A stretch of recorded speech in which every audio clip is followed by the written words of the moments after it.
The year is 2018. The air in the livestock auction hall is thick. It smells of sawdust. It smells of sweat and wet wool. It smells of money.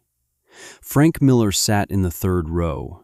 He had sat in this row for 40 years. He was 72 years old. His hands were thick with knuckles.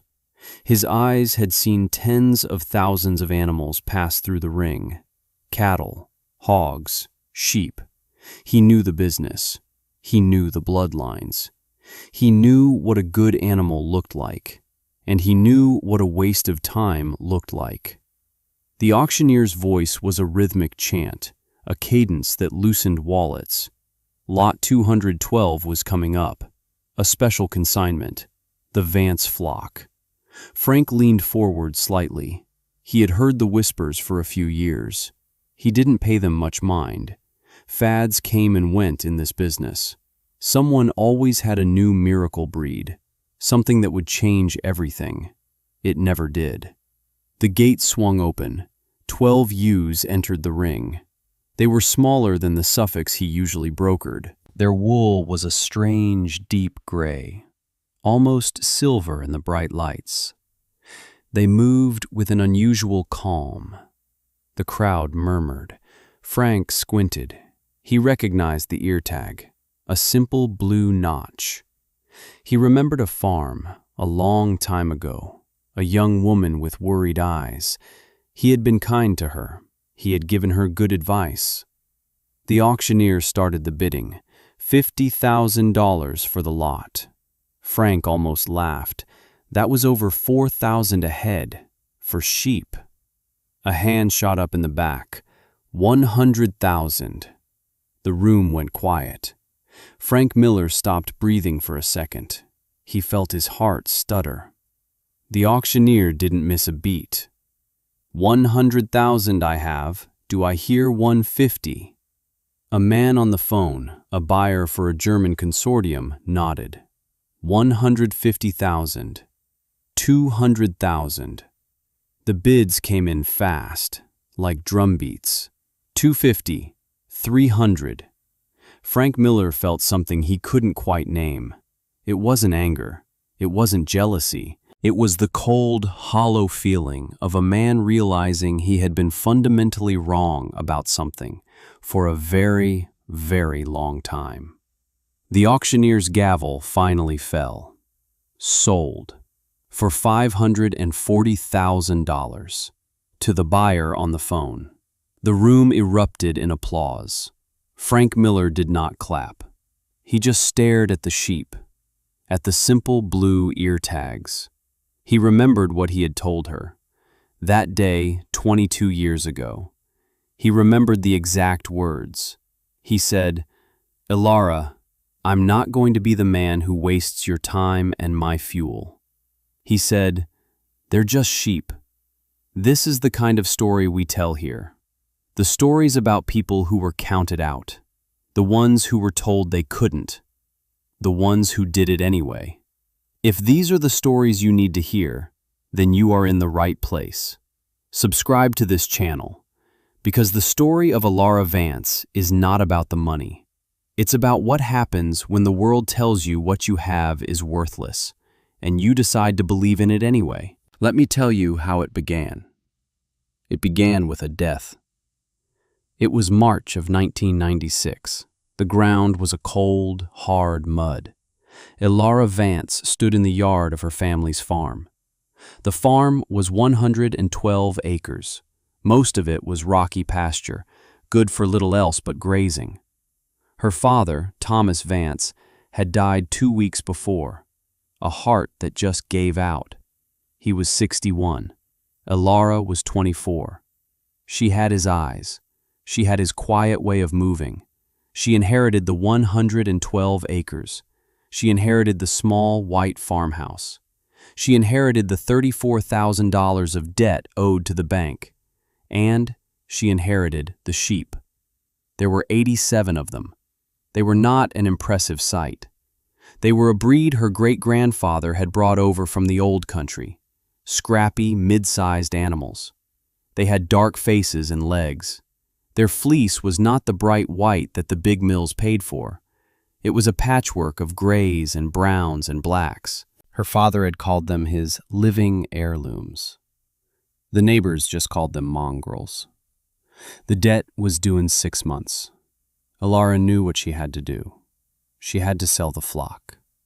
It was the only asset she had, the only thing that could keep the bank from taking the land her family had worked for a century. She called the biggest livestock broker in the county, Frank Miller. Everyone knew Frank. He served on the county board. He coached Little League. He was an honest man, a fair man. He told her he'd be out on Tuesday. Have you ever had to make a call like that? A call that feels like a surrender? A call where you have to put a price on something that feels priceless? Tell us about it in the comments. Because what happened next changed everything for Alara Vance. This is where the story truly begins. Frank Miller's truck pulled into the drive at 10 in the morning. It was a clean Ford F-250. He stepped out. He was a big man, carried himself with an easy confidence. He shook Alara's hand. His grip was firm and dry. "I'm sorry about your father, Alara. He was a good man." "Thank you for coming, Frank." She led him to the pasture. The sheep were grazing near the old stone wall. They looked up as the two humans approached. Their eyes were a soft, intelligent yellow. Frank leaned on the fence post. He looked at the sheep for a long time. He didn't walk among them. He didn't check their teeth. He didn't part their fleece to check the staple length. He just stood and watched. Alara waited. The silence stretched out. Finally, he sighed. He turned to her. He had a kind look on his face, a look of genuine sympathy. "Alara," he said, "I've been doing this for 30 years. I've brokered nearly 1 million head of livestock." He paused. He wanted her to understand he was speaking from experience. He believed he was protecting her. "These sheep," he said, "they're a novelty. The mills won't buy this wool. It's too coarse. The color is inconsistent. The meat buyers, they want a bigger carcass, a Suffolk or a Hampshire cross. You might get $40, maybe $50 a head at the local sale, and that's on a good day."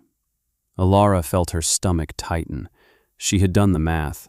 $50 a head wouldn't even cover the fuel to get them there. It wouldn't touch the debt. She looked at Frank.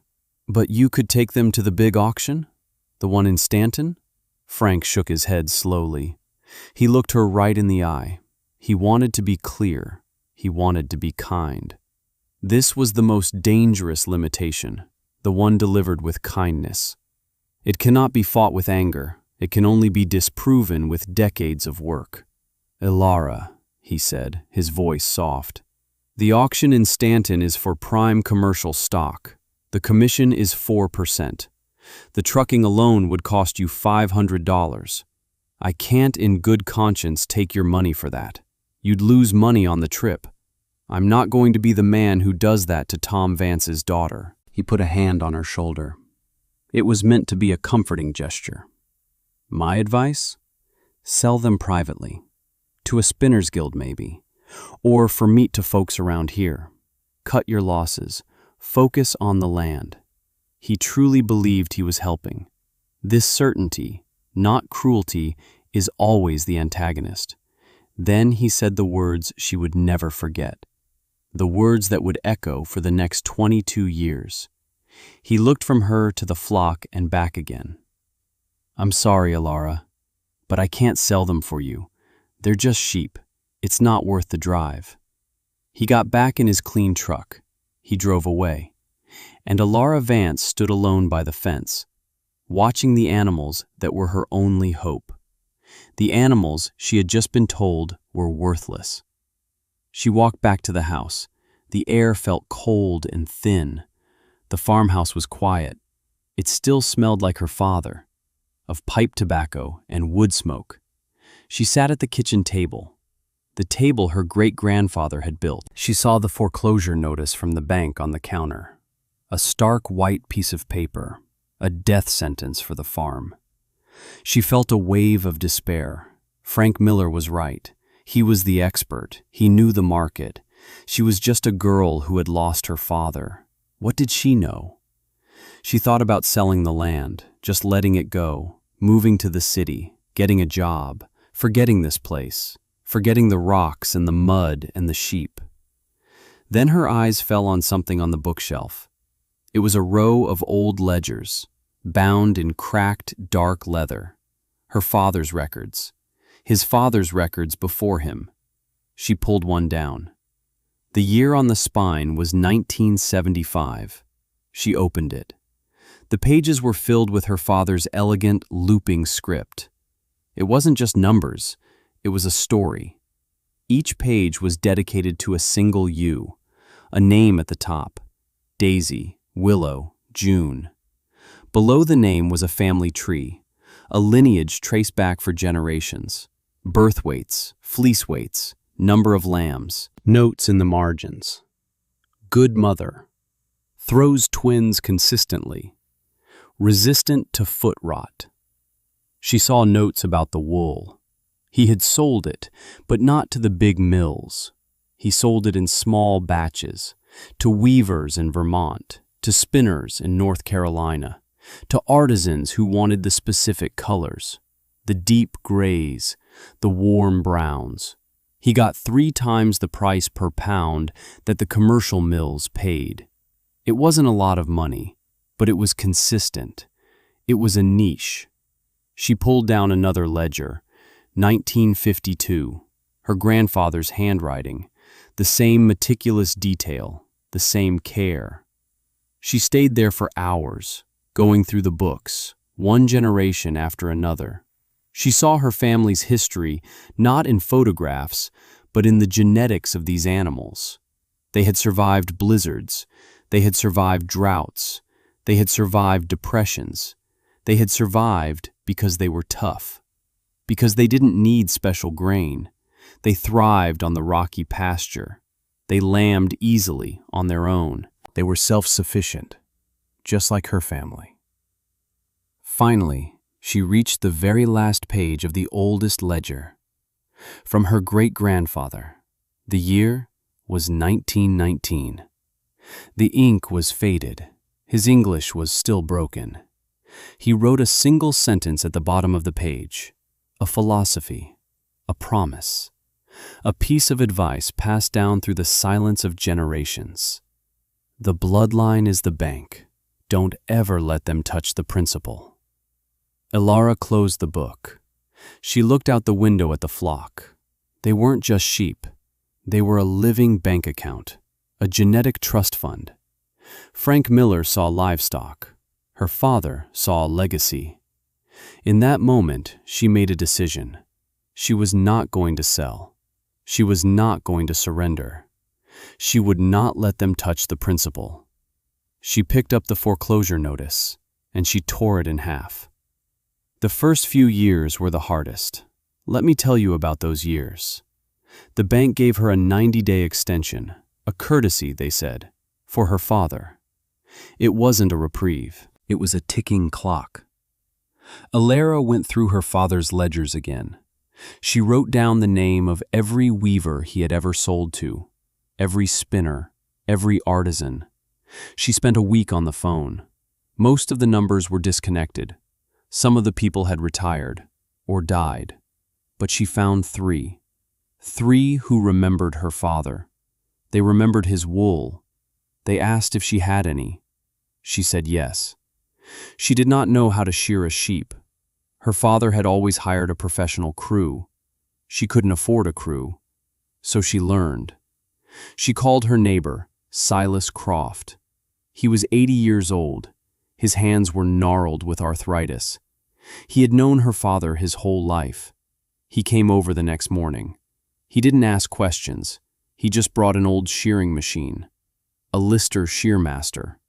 He showed her how to set it up, how to sharpen the combs and cutters, how to handle the sheep without a fight. It's a dance, he told her. "You let the animal do the work. You just guide them." Her first sheep took 2 hours. Her back screamed. Her hands were slick with lanolin and sweat. The fleece was a mess, full of second cuts, but she did it. The next one took an hour and a half. By the end of the week, she could do one in 15 minutes. She packed the wool in burlap sacks. She sent it to the 3 weavers. The check that came back was for $1,200.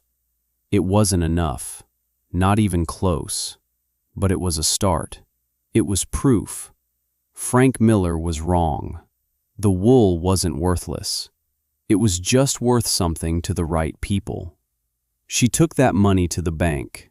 She paid the interest on the loan. She bought herself another 30 days. That summer, she found a new market, ethnic food stores in the city. They wanted lamb, but not the big, fatty lamb from commercial breeds.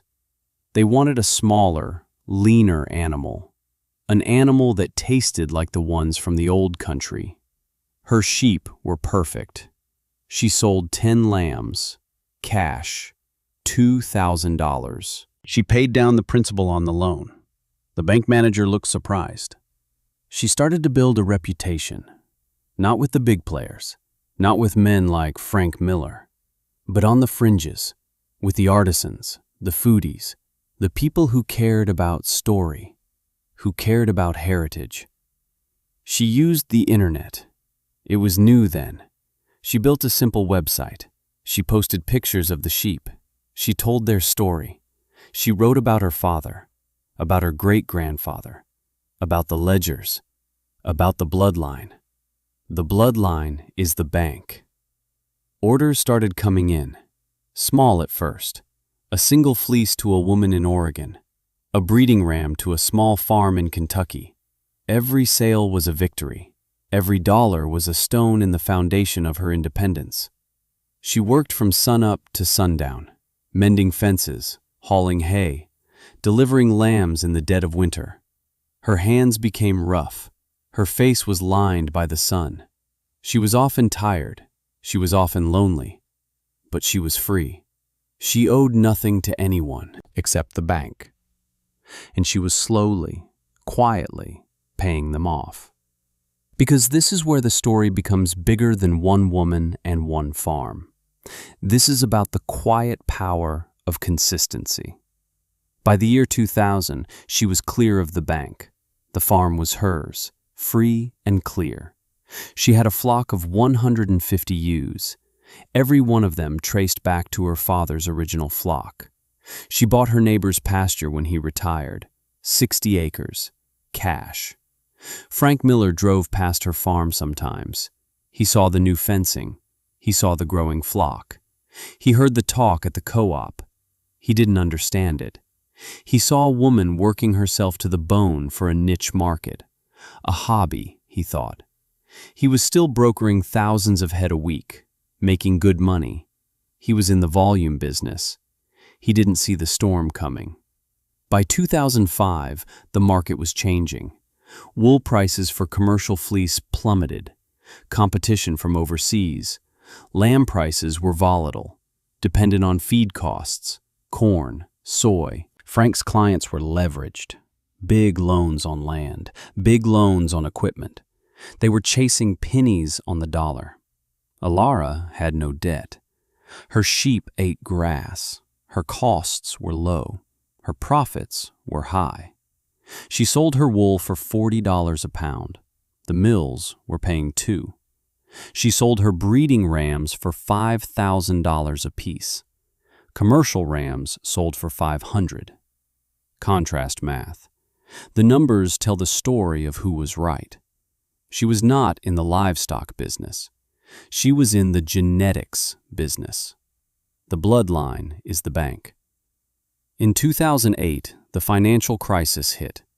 Farmers who were deep in debt went under. Frank Miller lost a lot of clients. His business slowed. That year, Alara bought another farm, 200 acres of prime bottomland, cash. She started a waiting list for her breeding stock, 2 years long. Universities started calling. Genetics departments wanted to study her flock, their parasite resistance, their maternal instincts, their feed efficiency. They discovered the Vance line, as they called it, had unique genetic markers, a resilience that had been bred out of most commercial sheep, what the neighbors had called mongrels, science called invaluable. Ilara never gloated. She never mentioned Frank Miller's name. She just did the work, day after day, year after year. By 2012, she had a flock of 500. She had buyers in Europe, in New Zealand. She hired a farm manager. She started speaking at conferences, telling her story, telling her father's story. Frank Miller saw her picture in a magazine, the shepherd who saved a bloodline. He read the article. It didn't mention him, but he felt his presence in the empty spaces, in the story of a young woman who had been told her animals were worthless. He felt a prickle of something uncomfortable, the quiet witness. Watching from a distance as the protagonist succeeds is its own form of justice. By 2017, Ilara knew it was time. Her flock was too big. She couldn't manage the genetics properly anymore. She needed to downsize, to get back to the core. But she wanted to do it right. She wanted to make a statement, not for revenge, not for pride, but for her father, for the sheep. She decided to sell a small, elite group, the best of the best, at the biggest, most prestigious livestock auction in the state, the one in Stanton, the one Frank Miller had told her wasn't for her. She consigned 12 ewes, the pinnacle of her 22 years of work. The auction house marketed it for months, the Vance flock, a once-in-a-generation opportunity. The world of heritage breeds was watching. And Frank Miller, who still went to the Stanton auction every month out of habit, saw the flyers. He saw the name. And he decided he had to be there. He had to see it for himself. Which brings us back to that day in 2018, to the auction hall, to the smell of sawdust and money. Frank Miller sat in the third row. The gavel had just fallen. $540,000 for 12 sheep. $45,000 a head. The man next to Frank, a young farmer, whistled. Can you believe that? For a dozen sheep. Frank couldn't speak. He just shook his head. He watched as Ilara Vance walked into the ring. She looked different, older, more confident. But her eyes were the same, quiet, steady. She patted one of the ewes on the neck, a simple, familiar gesture. She didn't smile at the crowd. She didn't wave. She simply stood with her animals. The auctioneer handed her the sale summary. She glanced at it. Then she looked out at the crowd. Her eyes scanned the faces, and for a moment they met Frank's. There was no triumph in her gaze, no anger, no "I told you so." There was just a quiet, devastating calm, a look that said, "You saw sheep, but you didn't see the story. You saw an obstacle, but you didn't see the work. You saw a girl, but you didn't see the generation standing behind her." Frank looked away. He felt the full weight of his mistake. It wasn't that he had misjudged the market value of a few animals. It was that he had misjudged a person. He had drawn a circle around her capabilities. He had done it with kindness, with concern, with the best of intentions, and that made it so much worse. He had tried to protect her from a small failure, and in doing so, he had almost prevented an extraordinary success. Proving someone wrong who thinks they're being kind is the loneliest fight there is. He stood up. He didn't wait for the next lot. He walked out of the auction hall, into the bright, unforgiving sunlight. He felt 72 years old. But that's not the end of the story, because a legacy is not about the money you make. It's about the opportunities you create for others. Ilara Vance took that money. the $540,000, and she used it to start a foundation, the Thomas Vance Heritage Breed Trust. It gives grants to young farmers, men and women who want to work with heritage breeds, people who have a passion but no capital. The first grant was for $25,000. It went to a young couple in Ohio. They wanted to raise heritage pigs. The bank had turned them down, said it was too risky, too niche. Ilara flew out to meet them. She walked their small farm. She listened to their story. She saw the same fire in their eyes that she had felt 22 years earlier. She wrote the check right there, on the hood of her truck. Today, the trust has given out over $2 million in grants. It has helped launch 57 new farms. 57 families who didn't have to listen to a gatekeeper tell them no. Ilara's flock is smaller now, back to a manageable 100 ewes.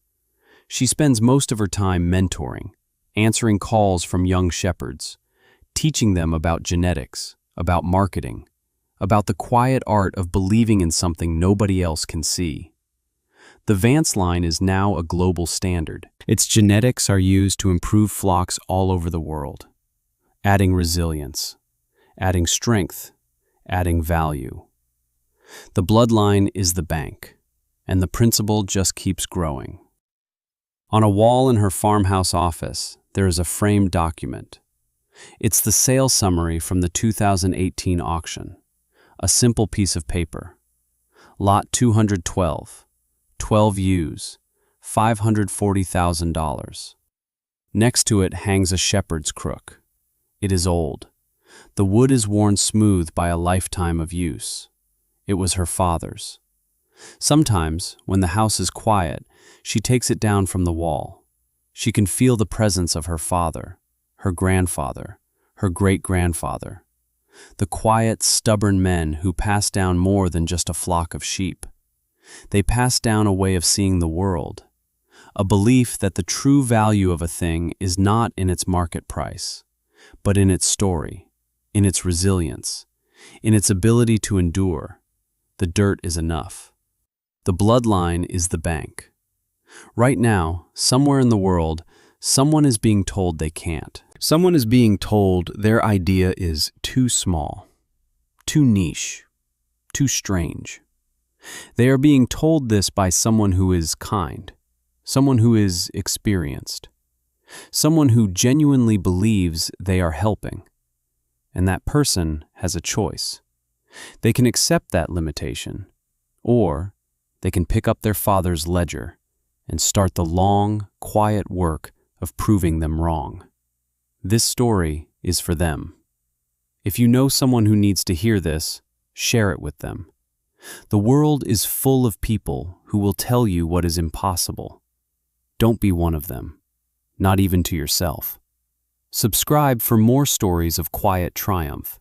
And in the comments below, tell us about a time you chose to believe in the bloodline, to protect the principle, to do the work. We want to hear your story.